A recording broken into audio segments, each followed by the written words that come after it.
Well, Randy, we're standing in the Sally Port here at the new Surry County Detention Center. It's June 14th, 2022. The last time we were here was April or May. What kind of progress do we see around us? Well, we got basically all the walls are up. Probably 80–85% of the brickwork is done. The rec yards are 75% completed.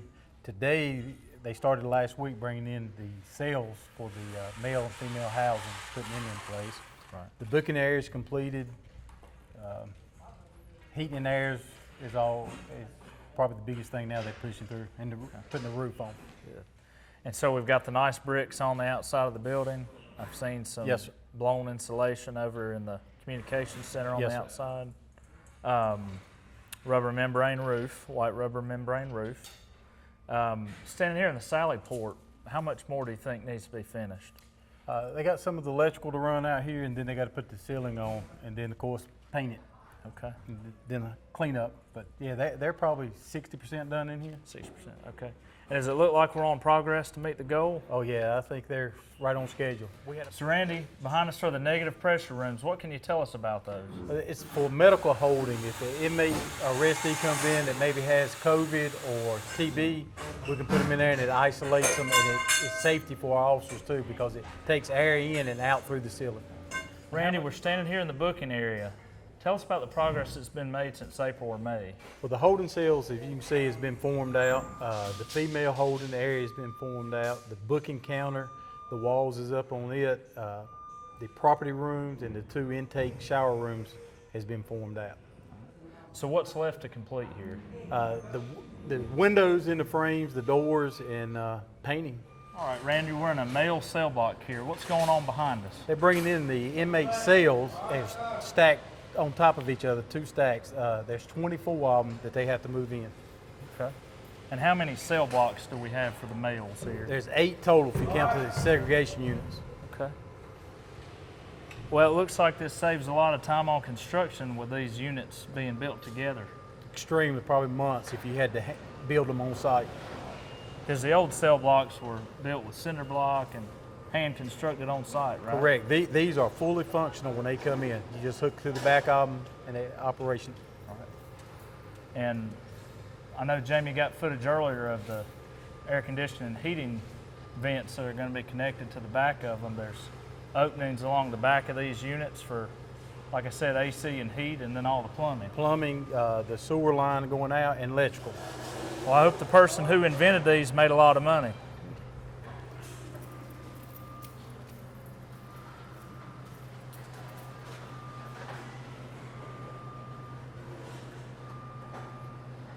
Now, I will tell you, they would have much rather craned them in than having to do this. It would have been a lot faster. Yeah. But a lot more costly, because you have to pay for a crane. Right. Yeah, but the workers would much rather had the crane.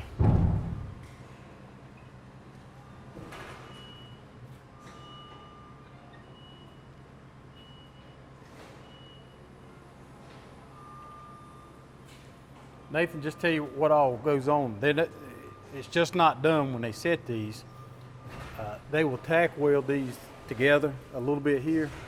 Then they set them in place, and on Saturdays, Friday and Saturday, won't be this week, they're gonna bring in cells Friday, but they'll come in here and they'll line them back up, make sure they're perfect, and they measure to what the mezzanine's gonna be, and then they'll weld them to these plates in place. Ah. And the other nice thing about this, you see behind these cells, the room you got. Right. Well, the old jail, you got about half that size. Right. Now you have much more room. Much more room. All right. Is this going to be an indoor rec yard? Yes, all this will be indoor with that same Just top. larger? Yep. Okay. So you have a block wall here, 2 separate entities.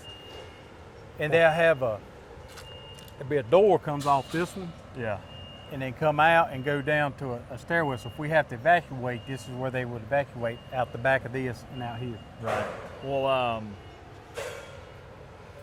what will they have to do out here? Just walk around as That's well? it, just walk around. I guess. Well, Randy, I see some white rubber membrane roofing behind us. What can you tell us about that? Yeah, they have started putting the underpart to it, and the white membrane will be going in the next couple of weeks.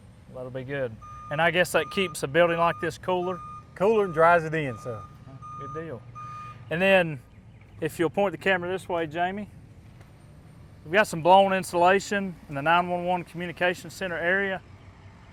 Randy, why is there a color variation there? Those will be some type of awning or top fixtures over those windows that comes out. Okay. And do you know when the bricks will be placed over that in the awnings? They are waiting for a couple of them to come in, and then they'll start putting them in. The metal works, you can see, is already framed out for it. Right. Well, again, it's June 14th, 2022. We're documenting progress of the new Surrey County Detention Center. We've enjoyed our time today with Lieutenant Randy Shelton. Thank you for joining us.